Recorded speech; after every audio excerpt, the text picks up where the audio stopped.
Coucou, c'est toi nous. Ça fait bien longtemps que je vous ai pas sorti un épisode sur la rénovation de ma maison et pour cause, j'ai eu un accident pas très grave, mais je me suis franchement blessé la cheville. Et donc le chantier a été mis en pause pendant très longtemps, avec ceci les absences liées au travail. Et donc aujourd'hui je vous montre comment je suis passé de cette toiture, une vieille toiture en tuiles romanes, en tuiles canal pardon, complètement cassée, décalée, et dont la toiture voilà, c'était complètement, avait complètement fléchi avec le temps, à une toiture neuve, pas parfaite, mais neuve, en tuiles romane canal. Alors bien sûr, dans un premier temps, il s'agit de retirer toutes les tuiles, et je peux vous dire que c'est pas une mince affaire, parce que notamment avec la tuile canal, d'abord il y en a énormément, bien souvent elles sont cassées, et puis il faut quand même bien penser qu'il y a une tuile sur le dessus, une tuile sur le dessous, une tuile sur le dessus, une tuile sur le dessous.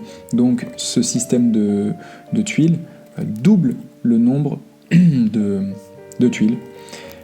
Et puis pour caler celle du dessous, à l'époque on utilisait des morceaux de tuiles cassés.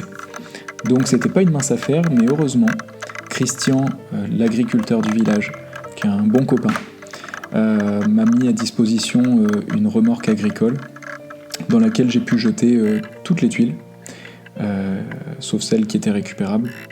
Et puis il s'en est débrouillé, il s'est débrouillé avec ça et puis il les a mises dans son champ. Ensuite, après avoir enlevé les tuiles, il a fallu enlever les voliges. Donc ça, ce sont les planches qui supportent toutes les tuiles. Et puis après, les chevrons. Alors moi, j'ai décidé de ne pas garder les chevrons. Ils étaient plutôt en bon état, honnêtement. Mais bon, c'était la première fois que je refaisais une toiture. Je ne savais pas trop comment faire. Donc j'ai d'abord enlevé les chevrons. En tout cas, sur ce pan de toit.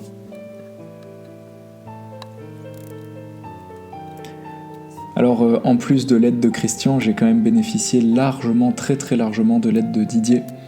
Encore une fois, il est là, il est présent et franchement un grand merci. Parce que sans lui, la toiture serait toujours pas finie, j'en serais peut-être encore que...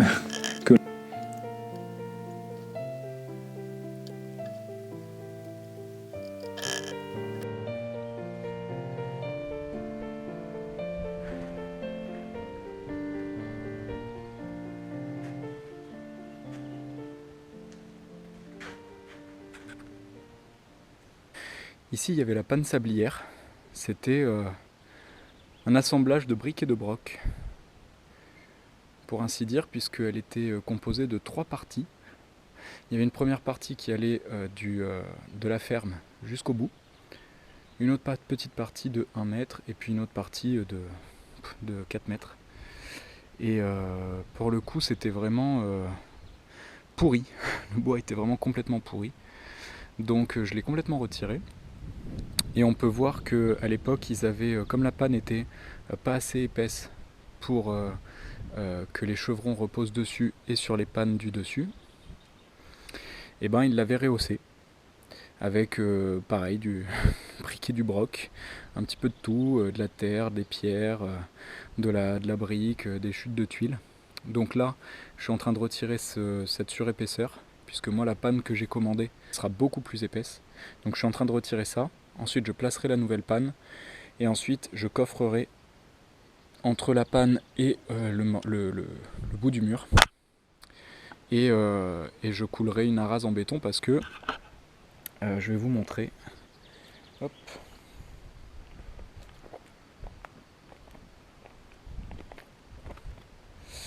Le mur est vraiment pas droit. En fait, il a complètement bombé. On voit que ici, il y a eu une rupture. Et la partie de là-bas, c'est complètement décalé. Mais la partie extérieure du mur a été crépie et il n'y a pas de fissure. En tout cas pas à cet endroit-là. Donc ça veut dire que depuis que le mur a été crépi, il n'a pas bougé. Donc ça c'est plutôt bon signe, même si ça me fait quand même un peu peur. Bref, on y va.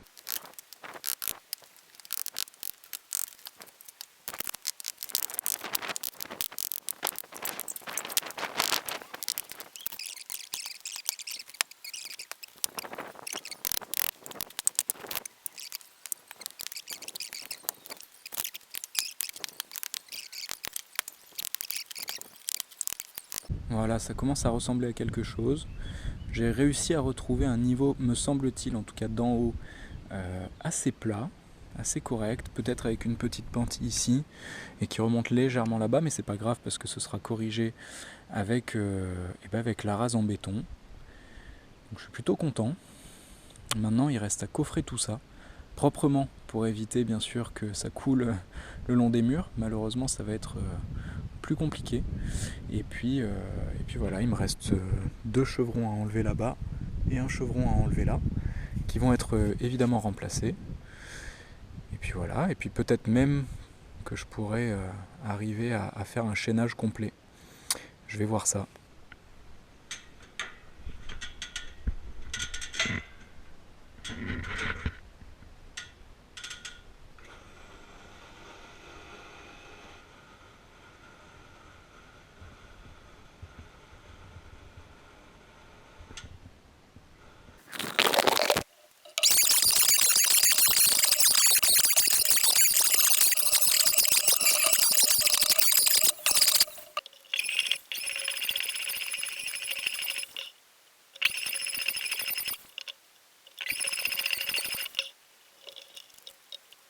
Et voilà, j'ai tendu des fils depuis la panne faîtière, donc la panne la plus haute du toit, jusqu'à en bas. Pour cela, de l'autre côté, j'ai accroché des poids pour qu'ils soient toujours bien tendus. Et cela me permet de voir 2 choses. La première, c'est que, puisque les fils sont bien tendus, ils sont évidemment droits, si le fil touche ici et touche la panne faîtière, eh bien il ne touche pas au milieu. Alors c'est un peu con parce que j'avoue que c'est là où j'ai raboté tout à l'heure. Mais même là où je n'ai pas raboté, par exemple ici, eh ben, le fil touche en haut, le fil touche sur cette deuxième panne, mais ça ne touche de toute façon pas au milieu, et ça c'est dû au fléchissement de la panne, puisqu'on voit qu'elle est carrément arrondie vers le bas, puisque avec le poids de la toiture précédente, eh ben, elle a fléchi. Alors je suis désolé les amis, dans mon chantier j'oublie très souvent de filmer, ou alors j'ai plus de batterie, ou alors j'ai plus de place sur ma carte mémoire. Il y a aussi des rushs qui se perdent parce que quand je fais un copier-coller, bah, des fois il y a des éléments que je supprime sans faire exprès. Donc voilà, il y a des étapes que j'ai pas filmées, donc en tout cas sur ce pan de toiture. Donc j'essaye de les rattraper sur l'autre pan de toiture, puisque ce que j'ai filmé d'un côté, je l'ai pas filmé de l'autre et inversement. Voilà, donc bon, j'espère que vous m'en tiendrez pas rigueur. En tout cas, et j'espère aussi que ce sera surtout visionnable et compréhensible.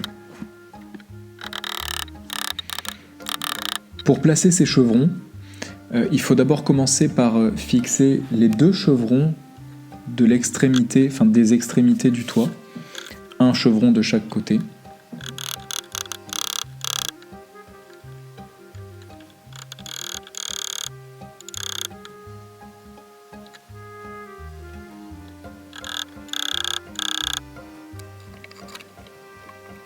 Et ensuite, on tend des ficelles, on tend des cordes au-dessus de chaque panne, le long de chaque panne, par-dessus ces 2 chevrons-là. Ça va nous donner le même niveau tout le long de la toiture, au niveau de chaque panne, donc le même niveau que les 2 chevrons qu'on aura placés précédemment. Et ensuite, on pourra insérer sous ces câbles, sous ces ficelles, on pourra insérer tous les chevrons suivants en les calant de sorte à ce qu'ils touchent très très légèrement la ficelle, ou en tout cas qu'ils l'effleurent, de sorte que tous nos chevrons soient exactement au même niveau. Donc une fois qu'on a mis nos ficelles, on met nos chevrons, et une fois qu'on a terminé, on peut enfin retirer ces ficelles et puis maçonner à l'intérieur, entre les chevrons, sur les pignons.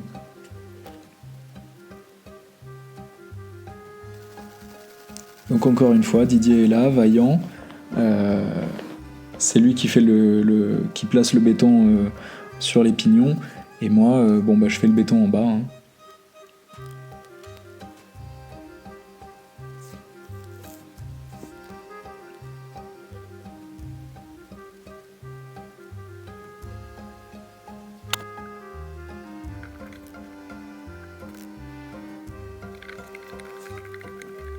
Alors pourquoi on remplit de béton, de pierre, pourquoi on maçonne entre les chevrons sur les pignons? Eh ben tout simplement pour éviter qu'il y ait du vide, pour bien fermer tout ça et pour éviter qu'il y ait des animaux, des petits mulots, etc. qui puissent venir se mettre et éventuellement bouffer l'isolant. Hein. Et donc de cette manière, ça évite au maximum les ponts thermiques. L'air ne pourra pas passer dans l'isolation des combles. Et en plus, ça protège le haut des murs qui ne sont plus exposés aux intempéries. Voilà, donc on peut placer les chevrons et on les cale avec des petits morceaux de bois de récupération, de sorte que le haut des chevrons vienne simplement effleurer les ficelles.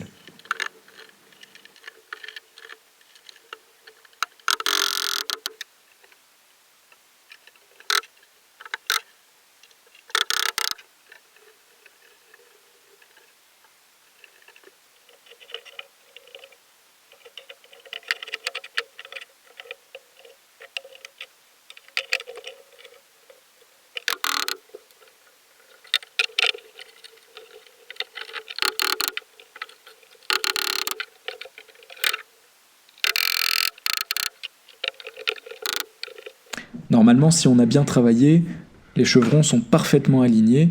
Ici, j'ai fait quelques petites erreurs, mais globalement, c'est quand même correct.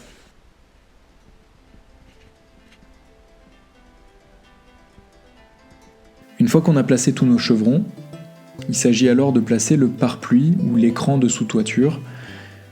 C'est un film étanche qui permet, si une tuile se casse ou se déplace, d'éviter que l'eau n'aille dans l'isolant qui se trouvera dessous, sous le pare-pluie, sous l'écran de sous-toiture. Pour avoir une bonne continuité de l'écoulement de l'eau, il faut que, comme pour les tuiles, les laits de pare-pluie du haut recouvrent les laits du bas. Donc pour ça, il faut commencer par poser les laits du bas et remonter. On estime qu'il faut un recouvrement d'entre 10 et 20 cm entre chaque lait. Pour fixer votre pare-pluie, il vous faut une agrafeuse, c'est le plus simple. Moi j'avais une agrafeuse électrique, petite agrafeuse à 30 € chez Lidl. Mais une agrafeuse manuelle, ça fonctionne très bien, simplement ça fait des ampoules.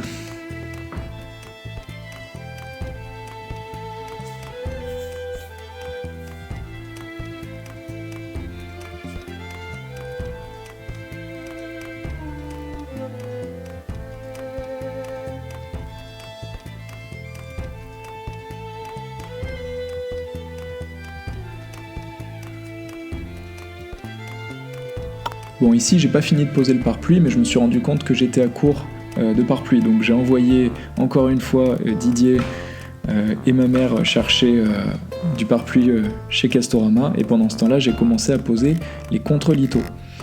Les contre-lithos, ce sont des demi-lithos qui viennent se positionner par-dessus les chevrons, donc qui suivent les chevrons, qui sont cloués aux chevrons, et ils servent à créer une mince lame d'air qui va venir circuler sous les tuiles pour aérer et pour chasser l'humidité.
Et encore une fois, je remercie énormément ma mère et Didier qui m'ont été d'une grande aide le jour où il a fallu monter toutes les tuiles, puisque pendant que moi je plaçais les litos et les contre-litos, eux se chargeaient de mettre les tuiles sur la remorque.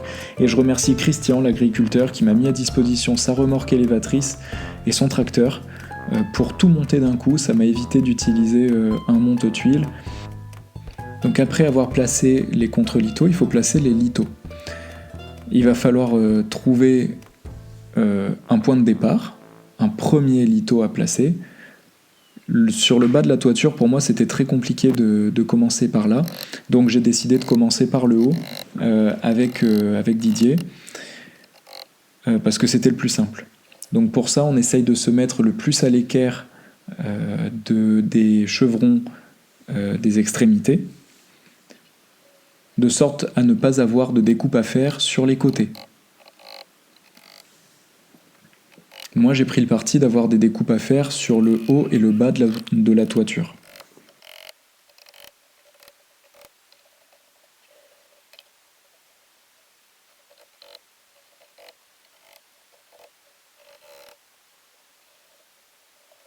Donc on découpe des cales qui font la longueur de notre pureau moins l'épaisseur du lito, et de cette manière, on n'a plus qu'à poser les cales, plaquer le lito suivant contre les cales et clouer.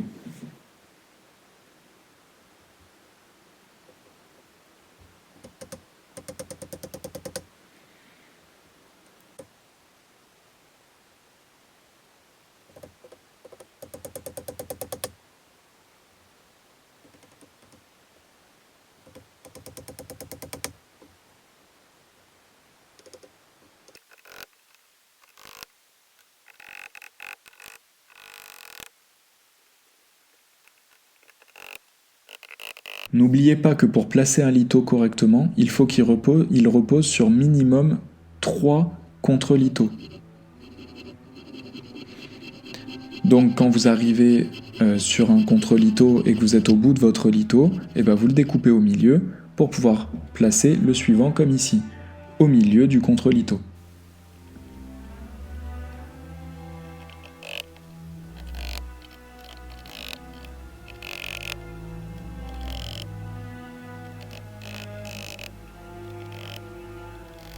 Voilà, ici vous me voyez faire une découpe à 3 contre-litos pour avoir toujours 3 points d'appui sur mon lito.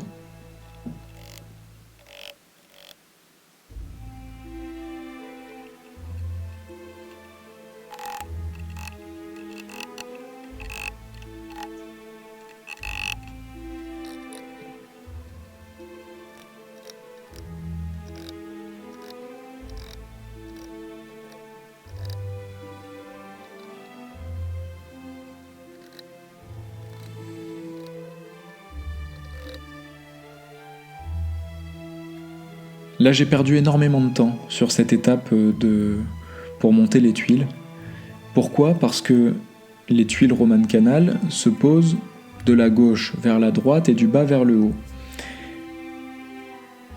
Si vous ne voulez pas être gêné par les tuiles que vous avez déposées sur votre toit, il faut les déposer entre guillemets le plus en haut à droite de votre toiture. Et moi, je n'ai pas fait ça. J'ai complètement oublié de procéder de cette manière. Et donc comme vous le voyez là à l'écran, je viens placer des tuiles complètement à gauche et complètement en bas. Et donc évidemment, quand j'ai commencé à poser des tuiles, j'ai été immédiatement gêné par les tuiles en tas que j'avais posées. Bon, ça c'est la première erreur. L'autre erreur, c'est que j'ai fait faire un devis par un couvreur. Et le couvreur a calculé qu'il me faudrait 2000 tuiles. Bon, le devis était excessivement élevé, il était à 35 000 €, donc j'ai pris le parti de faire moi-même ma toiture. J'ai donc commandé, comme le couvreur l'avait estimé, 2000 tuiles, soit 8 palettes de 240 tuiles approximativement.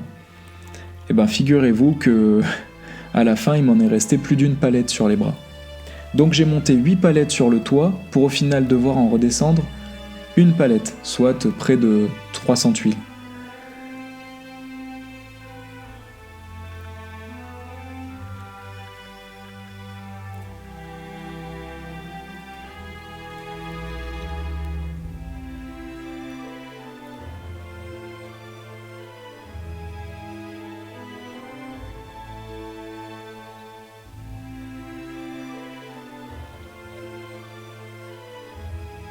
Bon, après il y a des raccords à faire, comme ici à l'écran. Là on avait des découpes à faire dans les tuiles.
Bon, dans ce qu'il me reste à faire, il me reste plus ou moins une dernière rangée ou demi-rangée, je sais pas, de tuiles à poser ici. Je vais voir.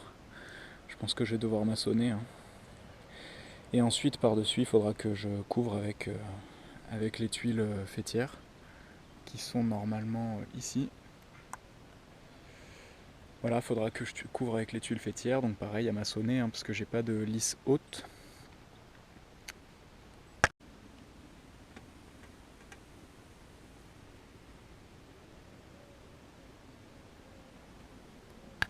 Et puis cette dernière rangée là, qui fait la jonction avec le toit du bas et le toit du haut, et ben j'ai dû faire des découpes, donc c'est ce qu'on a fait avec Didier, ce que vous avez vu juste avant. Voilà, on a fait des découpes, hop, pour que ça suive. Voilà, il y a quelques petites finitions à faire pour que ça tienne bien. Je pense que je vais faire pareil un petit peu de maçonnerie par exemple ici, là, sur les jonctions entre ces deux tuiles là.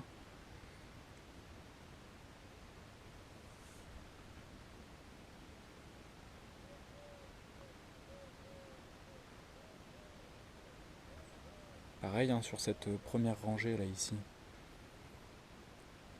il y a eu de la découpe, hein, parce que sinon elles étaient trop longues. Bref, c'est un peu le problème avec les vieilles toitures, hein, enfin les vieilles toitures. En tout cas, c'est un peu le problème avec les vieilles maisons. On est toujours obligé de s'adapter à des conditions voilà, pas parfaites, hein. C'est sûr que d'abord je suis pas couvreur professionnel. Et l'autre chose à laquelle il faut s'adapter, c'est aussi aux conditions extérieures. En l'occurrence là, ça c'est un autre bâtiment, c'est une autre maison. On peut voir que là il y a un volet. Bon il a fallu faire vraiment gaffe. Genre de choses auxquelles on pense pas forcément. Et puis le jour où on a posé toute notre toiture, le voisin il peut plus ouvrir son volet. Donc voilà, on a dû faire un décrochement.